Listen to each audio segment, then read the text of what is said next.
Hello, my name is Brant. Today is the 11th day of October 2019, and I want to talk to you about the concept that Augustine is known for, which is relating to church history. Most of you probably don't know who Augustine is. Augustine was born in 354 and lived up to 420. He is a major figure in all of church history that relates to the Catholic Church, the Orthodox Church, and the Protestant Church. This is all in the Western religions per se. He was born with a pagan father and a Christian mother. He studied at Carthage. He was he was a big proponent, young in his life, as what we call a Manichaean, and basically Manichaeism taught that in a synopsis that the spirit is good, that is what you intended is good, and the body is bad. So he we're going to try to touch base with this in some ways and why he taught what he taught later on. But it all stems in some ways, as I'm trying to say, it goes back to his beliefs in Mani, who was a prophet in those days in the Middle East. Augustine eventually did become a Christian in relation to Ambrose. Ambrose was a gentleman who had enormous influence on Augustine. And he was there in Milan, which is in Italy, and for most of his life, that is, early part of his life, supposedly searching for truth. So let's just get to the point here. Augustine teaches many doctrines.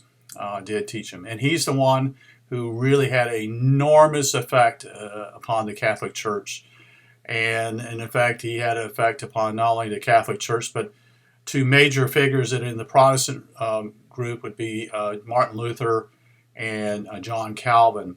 Luther would be known naturally as a Lutheran, starting the Lutheran Church in Germany.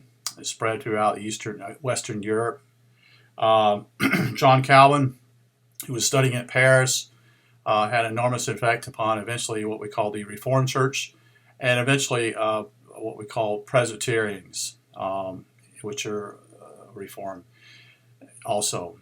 The key here is that Augustine had this belief system, and I believe that he did teach this, that he taught that basically that when mom and dad got together and had sexual relations and made love, and when eventually the time came that the mother was pregnant, and 9 months later, that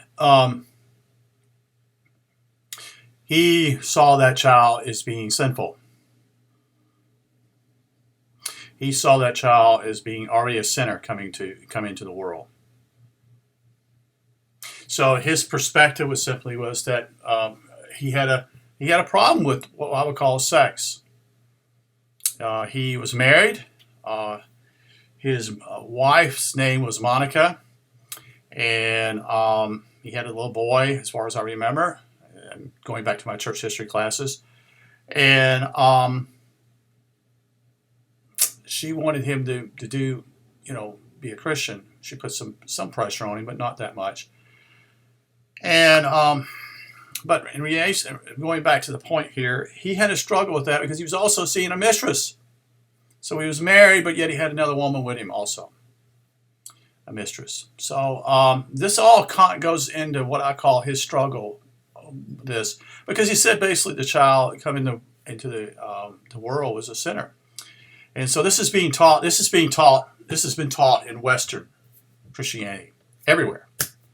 It's taught in the Protestantism. It's taught in Catholicism. It's taught in Eastern Orthodox churches. And so, where did he get this from? He got it from the beliefs that I think, as he's younger, that the concept was that that this was physical, This relationship, that was what it was.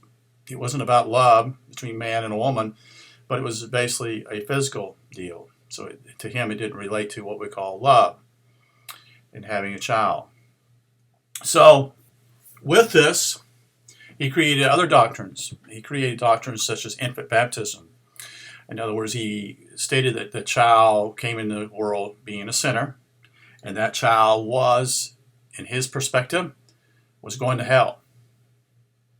And so with that perspective, he stated that if that child needed to be baptized within 8 days, I think it was, infant baptism, to prevent him from going to hell, or her.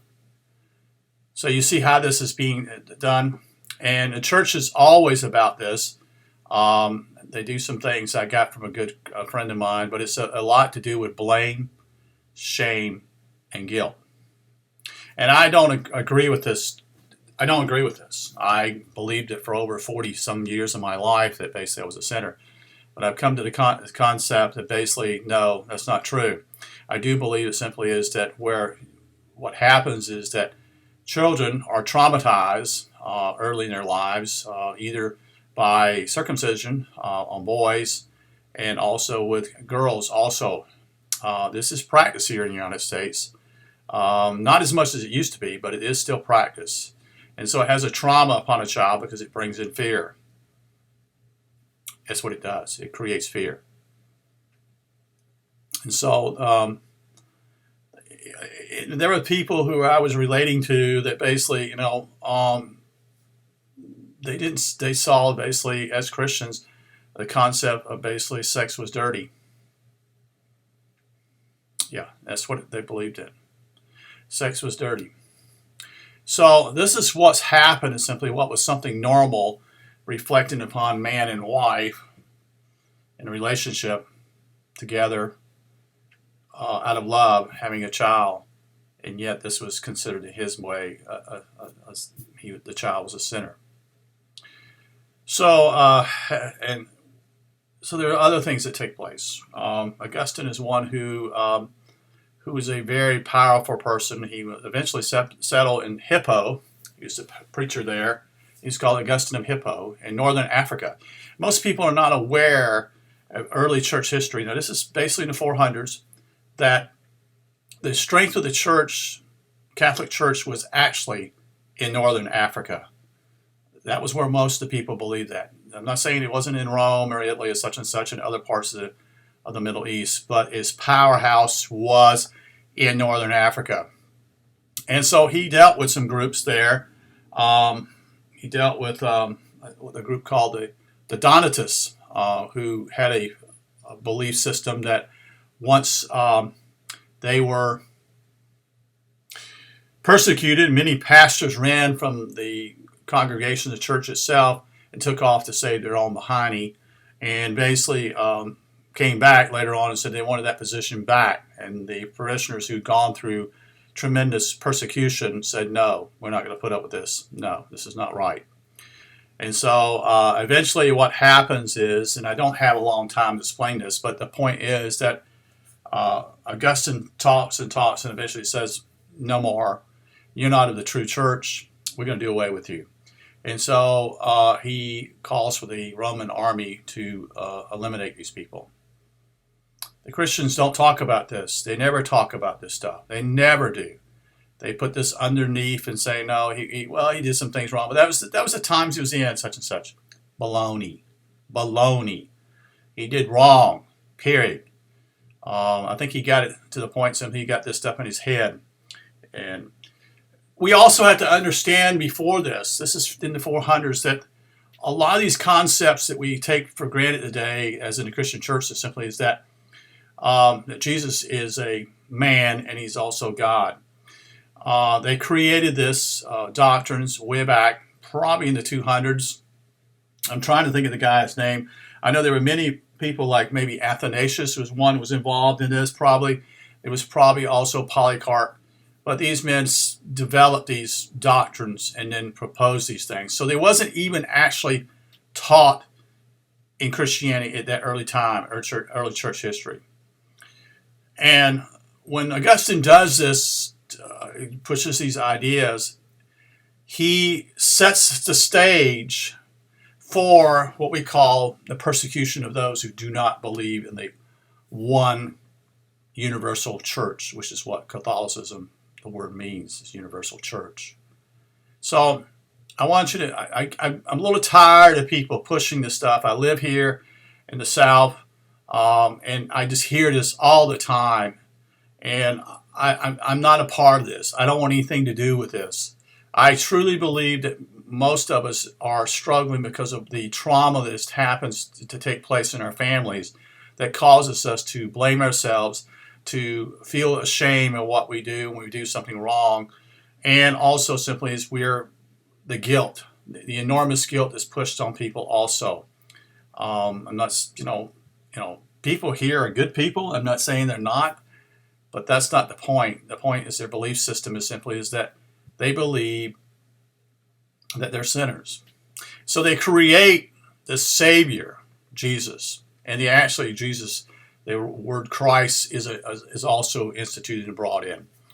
We'll talk about more of this in another short video to do with what took place under Constantine, who had enormous impact also. We'll talk about Pelagius, another man who confronted Augustine. And interesting history here. Tells you a lot more about who Augustine is. So, but anyway, I hope you enjoy this. If you have questions, I'm more than welcome to try to look into these things. I don't have all the answers. I never claimed to have those. So, but in what I've looked into here, what's the church teaching, and this is all Western churches, it teaches false doctrines. Talk to you later. Good day.